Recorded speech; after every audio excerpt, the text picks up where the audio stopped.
नाज़रीन, जो ईरान और अमेरिका की जंग में पाकिस्तान की सफारतकारी के हवाले से बहुत सी बातें हो रही हैं कि पाकिस्तान की सफारतकारी बड़ी अच्छी थी। मैं ये आपके सामने रखता हूँ कि पाकिस्तान की सफारतकारी अच्छी थी या पाकिस्तान की इसमें गेम थी। और दूसरी साइड पे जो अभी इस जंग में जो अपडेट्स आ चुकी हैं और अब ये जंग कहाँ तक पहुँची है, ये भी अपडेट्स मैं आपके सामने रखूँगा। और जलसा है आज पीटीआई का, उस जलसे के हवाले से क्या अपडेट्स हैं वो सारी मैं आपके सामने रखता हूँ। तो स्टार्ट में लेता हूँ कि जो पाकिस्तान की एक सफारतकारी है, इमरान खान साहब की जो सफारतकारी होती थी वो पहले बताते थे, वो कहते थे कि हम जंगें नहीं लड़ेंगे और ना हम किसी की जंग में शामिल होंगे, क्योंकि वो एक लीडर था, उसका विजन था कि हमें किसी की जंगों में शामिल नहीं होना। पाकिस्तान की अब की जो लीडरशिप है, इसकी सफारतकारी ये थी कि ये कोशिश कर रहा था कि किसी तरह हम सिर्फ अपने नंबर बनाएं अमेरिका के सामने। बोर्ड ऑफ पीस में गया, वहाँ पे इसने सपोर्ट की इसराइल की इनडायरेक्टली तौर पे कि ठीक है हम हमास के लिए जाएंगे और उसके साथ हम ताउन करेंगे। ट्रंप ने इनके बारे में ही कहा था कि पाकिस्तान की जो लीडरशिप थी ये शुरू से हमारे साथ थी और हम एक पेज पे थे। और शुरू से कब थी? क्योंकि जब इमरान खान की हुकूमत ख़त्म हुई तो उसके बाद ये अटैक हुआ ना गज़ा के ऊपर, तो वहाँ पे वो ये कहता है। और वज़ीर आज़म कौन था? शहबाज शरीफ। शहबाज शरीफ शुरू से यही होता है कि बैक ग्राउंड पे बातें चल रही होती हैं, बैक चैनल्स पे बातें चल रही होती हैं, उनके सफ़ीर यहाँ पे होते हैं, तो उनके साथ लिंक होना कि हम ठीक है इस मामले में आपकी सपोर्ट कर रहे हैं। अगर पाकिस्तान जो आज ज़ोर लगा रहा है इस सफारतकारी के लिए, इस चीज़ से निकलने के लिए, ये जंग ख़त्म करवाने के लिए, अगर पाकिस्तान ने ये जंग शुरू होने से पहले ही इतना ज़ोर लगाया होता तो ये जंग शुरू ही ना होती और आज पाकिस्तान के लिए मुश्किलात ना होती। आज पाकिस्तान के लिए क्या मुश्किलात है? पाकिस्तान के लिए ये मुश्किलात है कि इनके मुल्क में महंगाई आ गई है, अवाम इन पे और गुस्सा हो रही है। और अब जंग जो अमेरिकन है वो इसको ख़त्म करने के चक्करों में भी नहीं लग रहे, क्योंकि जैसे ही ये जंग एक ख़त्म होने की फेज़ के नज़दीक थी तो ट्रंप ने एक नई शुरली छोड़ी और इस जंग को बढ़ा के रख दिया। यहाँ पे जो इमरान खान साहब थे वो ओपन स्टांस लेते होते थे और कहते थे कि हम जंग में नहीं जाएंगे। और वो तो कि उन्होंने तो बेसिस के बारे में कहा था कि एब्सोल्युटली नॉट, जिसकी बहुत तकलीफ हुई थी ये जनरल बाजवा को कि इसने ये क्यों बोला एब्सोल्युटली नॉट। अब पता चल रहा होगा इनको कि वो लीडर क्या कहता था। और इमरान खान साहब हमेशा कहते होते थे कि वो वेस्टर्न जो एरिया है, मगरबी दुनिया है, उनको सबसे बेहतर जानते हैं, क्योंकि इमरान खान साहब ने क्रिकेट वहाँ पे खेली और वहाँ पे उनके साथ रहा, शादी वहाँ पे की, उनके माहौल को जानता था। ये जो अभी बैठे हुए ये तो हमेशा चोरी का पैसा लेके जाते हैं उन मुल्कों में और फिर उनकी ये फरमाइशें पूरी करते हैं। इमरान खान साहब का वहाँ पे जो तल्लक था वो एक अलग किस्म का तल्लक था।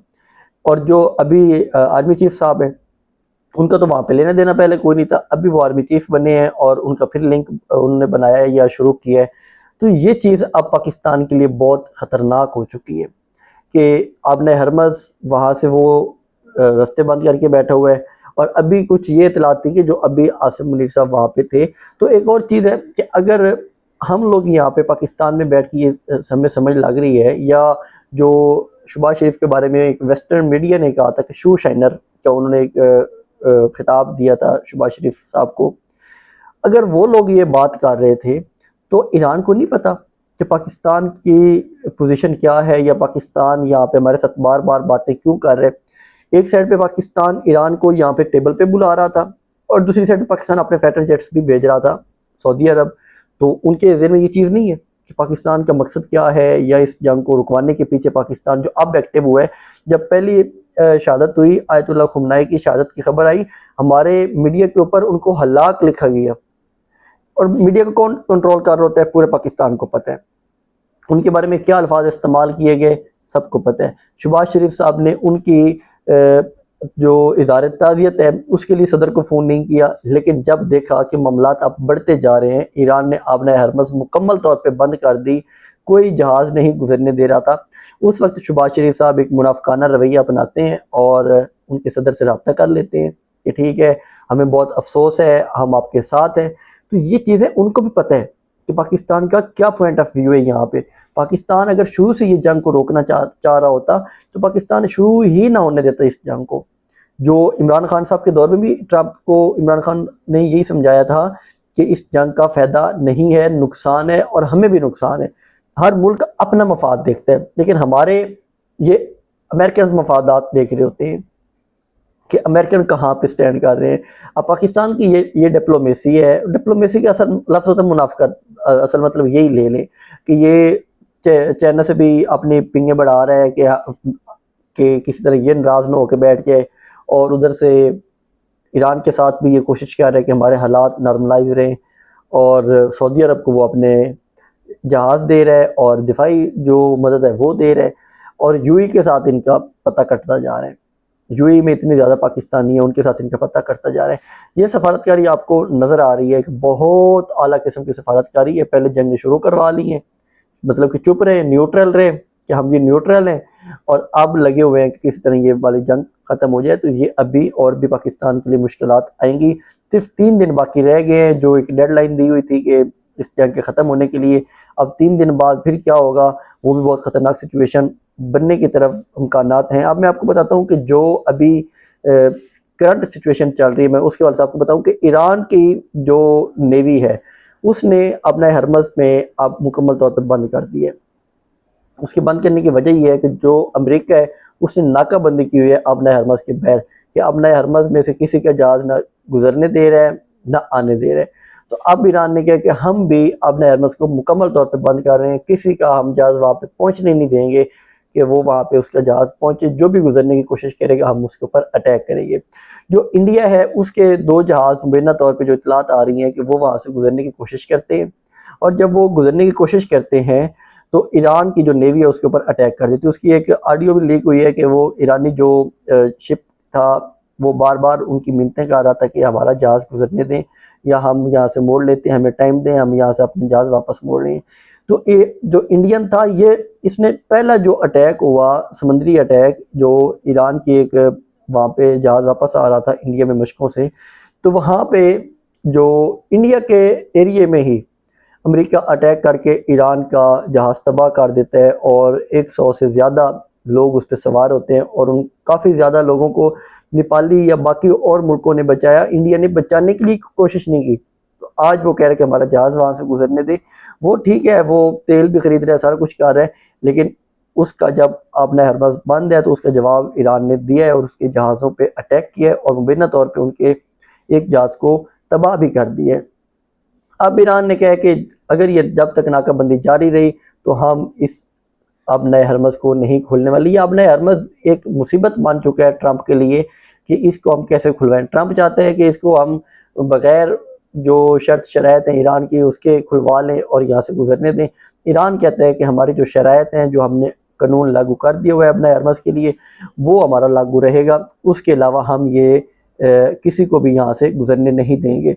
अब अगर ईरान कहते हैं कि जो एक सेंटकॉम के मुताबिक USSR वहाँ पे लगाई गई है नाकाबंदी के लिए, वो एक बहुत हैवी किस्म का उनका एक बहरी जंगी जहाज़ है जो अमेरिका है।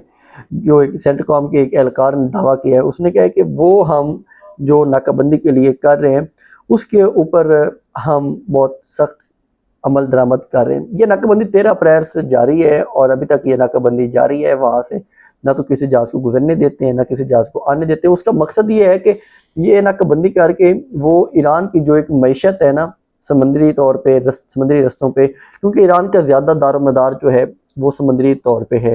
ईरान ऑयल बेचता है, ऑयल की प्रोडक्शन उसकी बहुत ज़्यादा है, गैस की प्रोडक्शन उसकी बहुत ज़्यादा है, तो वो ये चीज़ें बेच रहा होता है चाइना को, या जो जो ममालिक उससे ले सकते हैं।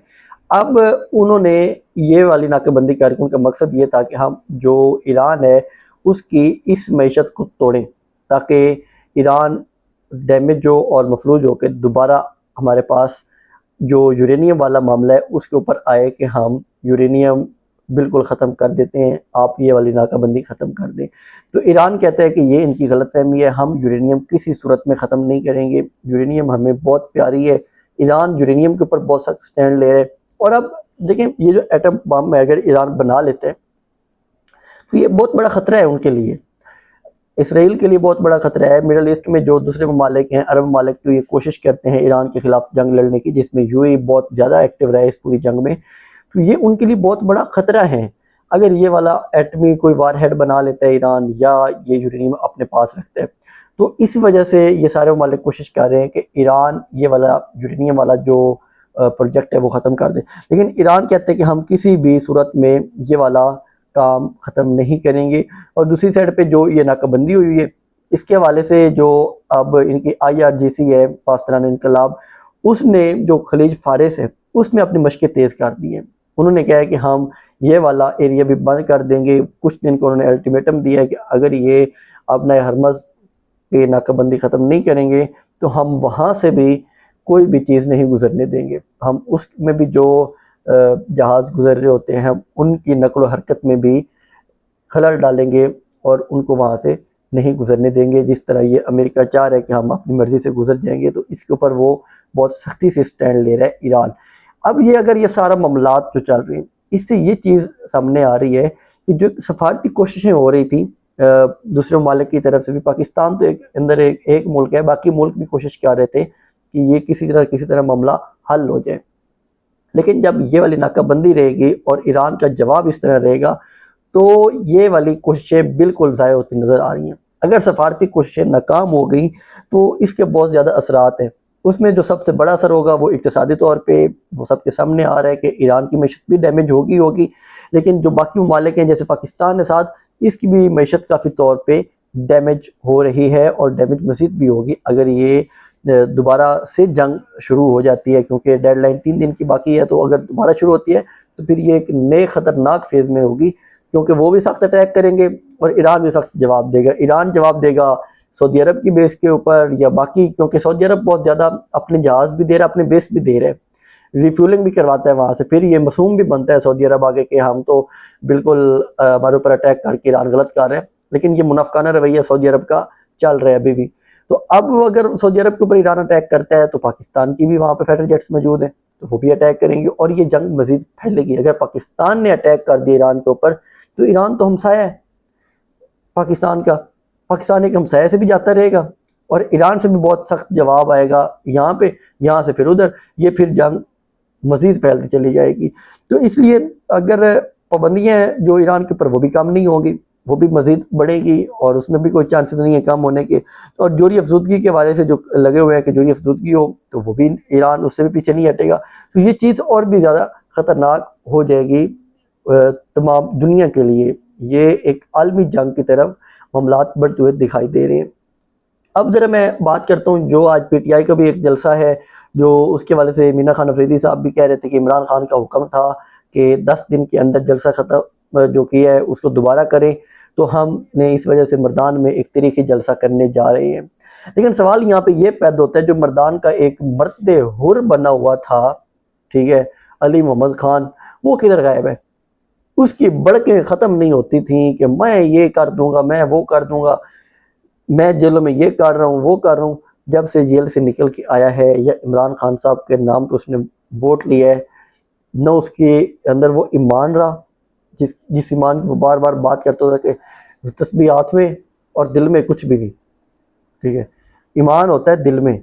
उस बंदे के अंदर इतना खौफ आ गया है कि वो अब नाम तक नहीं लेता इमरान खान साहब का।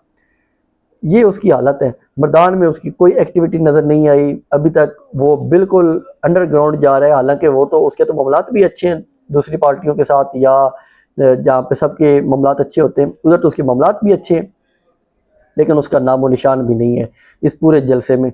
आज का जो जलसा होगा, आवाम की नज़रें इसलिए PTI के कारकुनान की नज़रें इसलिए इस जलसे के ऊपर हैं क्योंकि इसमें सुहेल अफरीदी साहब ने एक अपना लाएअमल देने का ऐलान भी कर रखा हुआ है और सुहेल अफरीदी को अवाम ने काफ़ी टाइम दे दिया हुआ है कि आपने काफ़ी टाइम ले लिया है, ना इमरान खान साहब की सेहत के हवाले से आप कुछ कर सके हैं, ना बुशरा बीबी की सेहत के हवाले से आप कुछ कर सके हैं, ना आपने उनकी रिहाई के लिए कुछ किया है। हाँ, आपने ये किया कि आपके उन्हीं लोगों से दोबारा जो है मामलात वो बेहतर होना शुरू हो गए। तो अवाम की आज बहुत ज़्यादा नज़रें हैं इस जलसे के ऊपर। तो देखते हैं कि वो सुहेल अफरीदी साहब वो क्या इस जलसे में करते हैं या उनके क्या बयानात सामने आते हैं, तो वो भी हम आपके सामने रखेंगे। तो ये जलसा इस वजह से बड़ा इम्पोर्टेंट है कि सुहेल अफरीदी की ये एक नई लाइफ लाइन भी हो सकती है या अवाम की नज़रों में इसकी डिग्रेडेशन भी शुरू हो सकती है।